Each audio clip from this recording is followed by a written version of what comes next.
Oke,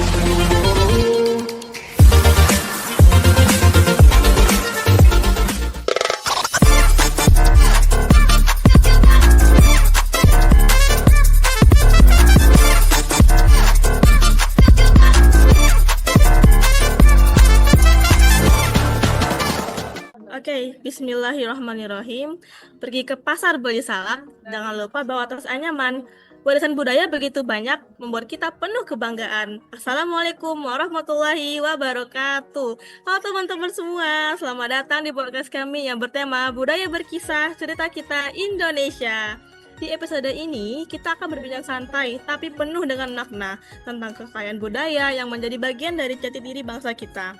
Di episode ini, kita akan mendengar cerita-cerita dari berbagai penjuru negeri, dan kita semua ini ingin menghadirkan visualisasi bangsa yang menggugah rasa cinta tanah air dan memperkuat semangat berbangsa dan bernegara. Yuk, tanpa berlama-lama, kita mulai saja perjalanan budaya kita hari ini, dan kita sambut saja narasumber pertama kita dari Kak Harisa Nur Askia. Kita persilahkan.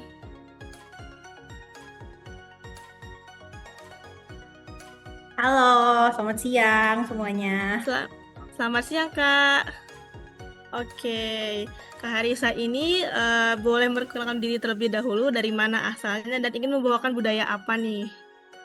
Halo semuanya, saya Harisa Nuraskia Prayoga. Di sini saya dari Cirebon, pengen menjelaskan mengenai kebudayaan yang khas dari Cirebon. Baik, nih kalau bicara soal batik, pasti kita ingatnya Pekalongan, Solo, atau Jogja. Tapi ada nih satu kota yang batiknya punya ciri khas yang langsung dikenali Cirebon.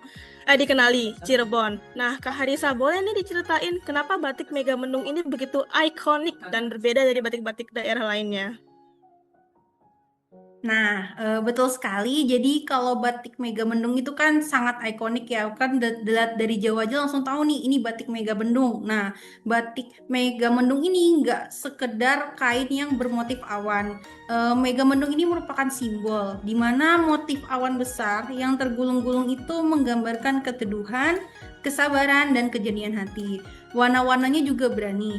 Banyak yang pakai biru tua, merah, ungu, atau simbol langit lainnya yang luas dan perasaan yang dalam. Nah, uniknya lagi nih, motif ini dipengaruhi oleh budaya Tionghoa karena sejak dulu tuh Cirebon merupakan kota pelabuhan tempat berbagai bangsa bersinggungan. Jadi batik ini juga hasil dari percampuran budaya, bukan murni dari satu etnis. Wih, menarik sekali ya. Ngomong-ngomong nih soal campuran budaya, Cirebon ini luar biasa juga ya, karena punya 3 keraton sekaligus yang masih hidup sampai sekarang. Jarang banget loh kita lihat seperti ini di kota lain. Nah, betul banget. Jadi Cirebon ini ada 3 keraton, yaitu Keraton Kasepuhan, Kanoman, sama Kacirebonan. Nah, ketiganya ini punya sejarah sendiri-sendiri, tapi semuanya berakar dari Kesultanan Cirebon yang dulunya jadi pusat penyebaran Islam di Jawa Barat. Nah, hal yang menarik nih, masing-masing keraton punya corak budaya yang berbeda. Misalnya, kalau Keraton Kasepuhan itu kuat di aspek seni dan arsitektur, Kanoman terkenal dengan tradisi grebek syawalnya, dan Kacirebonan lebih terbuka untuk edukasi publik. Tapi meskipun terpisah, ketiganya mempresentasikan semangat persatuan dalam keberagaman. Terima kasih banyak Kak Harisa sudah berbagi tentang Cirebon. Semoga ini bisa jadi pengingat bahwa mencintai Indonesia ini dimulai dari memahami sudut-sudut yang kaya. Salah satunya Cirebon. Terima kasih Pak Harisa. Baik, selanjutnya kita bergeser ke Kalimantan. Tempat yang akan kita ulik adalah sebuah kota yang punya julukan Kota Seribu Kelenteng. Ada yang tahu nggak? Yap, apalagi kalau bukan Kota Singkawang. Sudah hadir narasumber kita, yaitu Bang Milwan Hendarsya.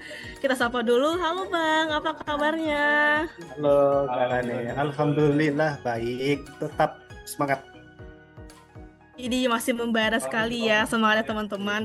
Baik Bang, berkenaan dengan kota Singkawang, mungkin boleh diceritakan sedikit tentang kota Singkawang, Bang.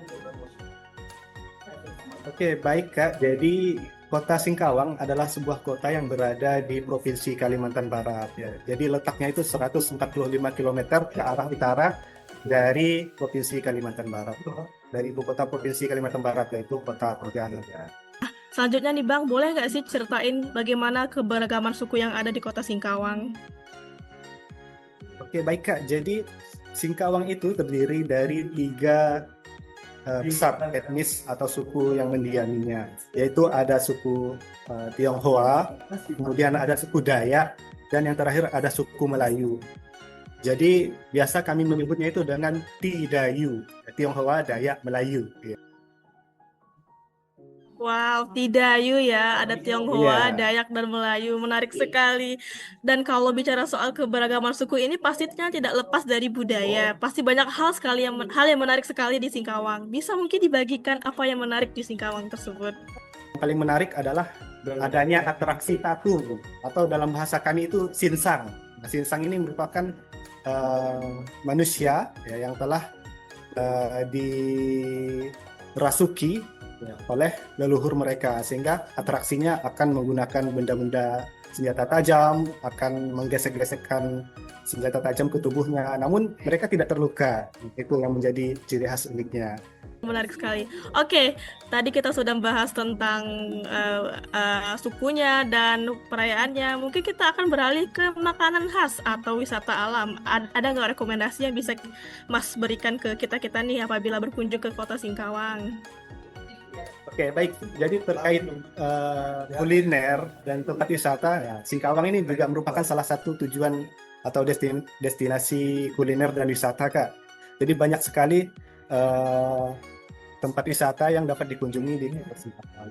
Jadi tadi sesuai dengan namanya, ya, Kota Singkawang merupakan kota yang terdiri dari pegunungan, kemudian ada laut. Nah, sehingga di kita ada air terjunnya, ada juga pantainya, ya, ada juga gunungnya. Jadi kalau kawan-kawan yang ingin mencari suasana pegunungan, gunungnya ada. Ya. Ingin mencari suasana air tawar, air terjunnya ada. Ya. Kalau ingin air asin dan pasir, pantainya ada. Kemudian terkait kuliner, Singkawang mempunyai kuliner khas namanya coipan.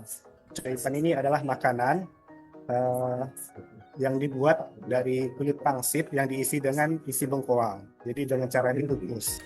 Mantap sekali. Terima kasih atas waktunya, Abang, dan sungguh insightful dan penuh dengan daging ya. Baik, terima kasih.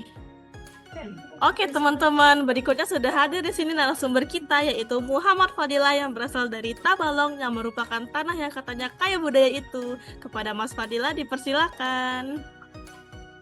Oke, terima kasih Mbak. Mungkin emang bisa dikatakan seperti itu ya, karena memang budaya di Tabalong ini memang cukup banyak. Dan di sini juga bukan hanya cerita ya, tapi bagian dari napas kehidupan itu sendiri. Wow, napas kehidupan. Boleh dong diceritain budaya apa sih yang paling khas nih dari Tabalong itu? Untuk yang paling khasnya ya, budaya paling khasnya itu mungkin saya ceritakan yang paling sakral aja ya. Salah satunya yang paling sakral itu adalah adat Baayun atau Baayun Anak. Ini upacara syukuran untuk anak-anak sebagai doa keselamatan dan kesehatan. Baik, siap. Selanjutnya nih kita beralih ke makanan. Ada nggak rekomendasi makanan khas yang perlu banget kita cobain kalau kita ke sana? Kalau di Tabalong itu adanya gangan asam patin. Nah, itu masakan tradisional khas Kalimantan Selatan, khususnya di daerah Tabalong. Nah, yang sangat ciri khasnya itu adalah kuah kuningnya yang keemasan karena penggunaan kunyit. Kemudian rasanya yang asam segar. Wah, bagi para pecinta makanan asam dan segar refreshing gitu boleh banget nih kalau ke sana nyobain gangan asam patin ya. Terus kita sudah ngomong soal makanan nih. Kemudian tempat wisata, ada nggak rekomendasi tempat yang patut banget kita cobain kunjungi? Oke, kalau wisata yang saya ingat ya, yang langsung terpintas gitu di benak tuh cuma satu sih, yaitu Goa Liang Tapah. Goa itu merupakan wisata alam unggulan nih di Tabalong yang menawarkan perpaduan antara keindahan geologinya, pesona air alaminya, aktivitas petualangan, dan nuansa budaya lokal. Kemudian, Goa Liang Tapah sendiri itu ada beberapa mitos yang digaungkan oleh penduduk lokal, yang mana berdasarkan namanya, itu nama Liang Tapah, itu berkaitan dengan legenda ikan tapah raksasa yang konon tinggal di telaga guanya. Sehingga ada penambahan kesan mistis dan menjadikan lokasi yang semakin menarik. Wah, bagi yang suka horor nih, mistis, boleh banget berarti ya Pak Abang ya, kita kalau berkunjung ke Tabalong. Nah, wah, jadi makin bangga banget nih jadi bagian dari bangsa Indonesia. Terlalu banyak hal yang belum saya lihat dan rasakan, jadi makin pengen untuk mengelilingi Indonesia ini. Terima kasih banyak Mas Ya. Fadila, kita jadi banyak tahu ya mengenai Tabalong. Oke, siap teman-teman. Selanjutnya kita akan mendengarkan narasumber selanjutnya yaitu Kak Zelvi Aprilia. Dipersilahkan. Halo. Oke, terima kasih Rani atas kesempatannya. Perkenalkan, saya Zelvi Aprilia, saya dokter hewan karantina, dan saya berasal dari Bangka Belitung. Baik, mungkin kita langsung ke pertanyaan pertama ya. Gini Kak, apa sih budaya yang paling Kakak banggakan dari Bangka Belitung? Bisa ceritakan ke kita semua? Budaya yang paling saya banggakan dari Bangka Belitung itu merupakan perpaduan dari budaya Melayu sama Tionghoa. Jadi di daerah Bangka Belitung itu masih kental. Seperti kalau untuk adat Melayunya itu di daerah kami Bangka Belitung itu masih ada tradisi nganggung atau membawa dulang. Itu enggak seperti hari raya Idul Fitri, atau perayaan Hari Besar Islam itu masih dengan tradisi membawa makanan. Jadi makanan itu kita bawa menggunakan dulang dengan tutupnya khas itu berasal dari daun yang diberi warna merah kadang atau ada warna kuning, itu dibawa di masjid dan kita akan makan bersama di sana. Itu sampai sekarang masih melekat dan masih ada tradisi seperti itu. Juga kalau untuk budaya Tionghoanya di Bangka Belitung itu masih kental dan masih sering dilakukan itu budaya sembahyang rebut namanya untuk dari tradisi Tionghoanya itu sendiri. Dan itu sampai sekarang masih tetap ada dan masih tetap dilakukan. Jadi beda gitu dari daerah-daerah lain. Mungkin daerah lain kalau Idul Fitri atau Hari Raya Islam masih biasa ya kita dari rumah ke rumah. Nah, ini kita ada nganggungnya kayak gitu. Jadi kayak meriah banget. Gitu. Wow, kebersamaannya sangat kental ya. Saya Iya. jadi tertarik banget dan pengen juga ikut berpartisipasi. Nah, setelah itu mungkin tempat nih, lokasi, tempat wisata atau kegiatan apa yang wajib banget kalau kita datang ke Babel kita harus ikutin nih atau datangi. Kalau untuk tempat wisata di Babel, mungkin udah pada tahu ya salah satunya itu yang film Laskar Pelangi. Betul, Nah, itu juga ya. salah satu ikonik itu tempat wisata kunjungan para wisatawan atau teman-teman yang mau berkunjung, itu salah satu wisata tujuan utama nih ke Belitung. Kalau seberang pulaunya itu masih ada replika SD Muhammadiyahnya itu yang film Laskar Pelangi itu masih ada dan itu masih dijaga banget sama warga-warga daerah sana.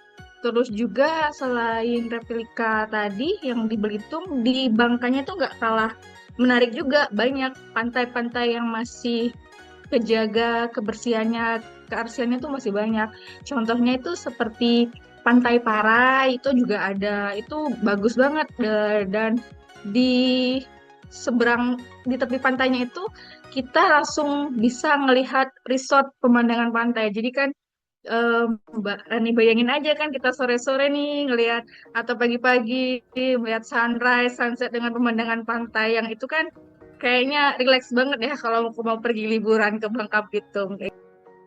Baik, sungguh insightful sekali ya. Terima kasih atas kebersamaannya dari Kak Zelvi. Sangat menarik sekali ya Iya. kawan-kawan.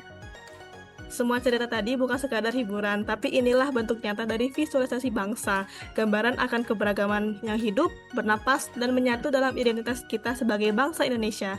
Budaya bukan hanya warisan masa lalu, tapi juga pijakan masa depan.